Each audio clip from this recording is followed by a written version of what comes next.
திருநெல்வேலி மாவட்டம் காவல் கண்காணிப்பாளர் சிலம்பரசன் அறிவுறுத்தலின்படி மாவட்டத்தில் உள்ள பல்வேறு பகுதிகளில் காவல்துறையினர் பல்வேறு குற்ற செயல்கள் குறித்தும் மோசடிகள் குறித்தும் பொதுமக்களிடம், மாணவர்களிடம், பேருந்து நிலையத்தில் பயணிகளிடம் விழிப்புணர்வு ஏற்படுத்தி வருகின்றனர்.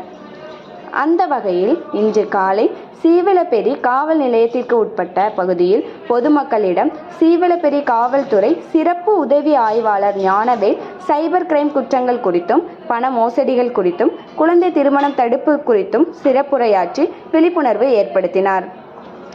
இதன் மூலம் அப்பகுதியை சேர்ந்த ஏராளமான பெண்கள் விழிப்புணர்வு அடைந்தனர்.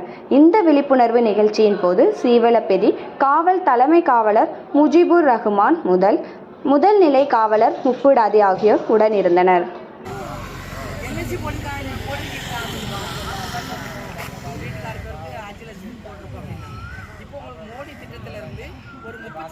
நீங்கள் எடுத்துக்கோங்க அப்படின்னு சொன்னாங்க.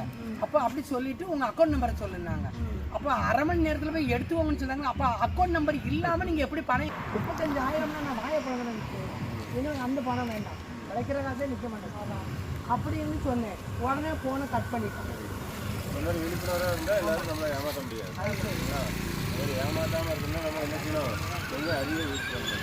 ஏன்னா திடீர்னு நமக்கு 35 ரூபா தாரம், 1 ரூபா தாரம் அப்படின்னா நம்ம அதுக்கு தகுந்த மாதிரி ஆசைப்படக்கூடாது. ஆசைப்பட்டோம் அப்படின்னா நம்ம பண்ணிக்கலாம். சரியா? நம்ம உனக்கு சிறு குழந்தைகள் சின்ன வயசில் 19, 18 வயசு ஆகாமல் இருக்க பிள்ளைகளுக்கு கல்யாணம் முடிச்சு வைக்கணும். சரியா? அப்படி இப்படின்னு யாரும் ஆசைப்படக்கூடாது. ஏன்னா 18 வயசு பிறகு பிள்ளைகளுக்கு கல்யாணம் முடிக்கிறது. அதில் பெண் குழந்தைகளும் ஆம்பளை பிள்ளையாக இருந்தாலும் கண்டிப்பாக படிக்க வைக்கணும்.